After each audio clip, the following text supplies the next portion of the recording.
ভাইরে ভাই, দেশের এমন একটা পরিস্থিতি এবং এমন একটা অবস্থা তৈরি হয়েছে, যদি আপনি মানবতার খাতিরে আপনি যদি কোনো আপনার মত প্রকাশ করেন, সেটা যদি হয় বিএনপির পক্ষে, আওয়ামী লীগ আপনাকে বানিয়ে দিবে চাঁদাবাজ এবং আপনাকে বানিয়ে দিবে মানবতা বিরোধী এবং রাজাকার।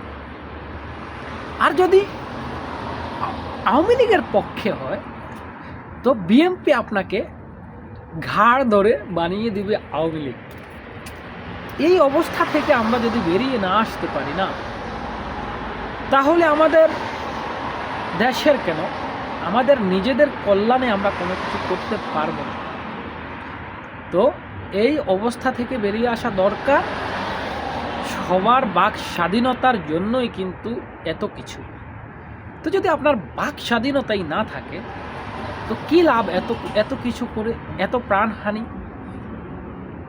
ভালো থাকুক মানবতা, ভালো থাকুক আমার বাংলাদেশ।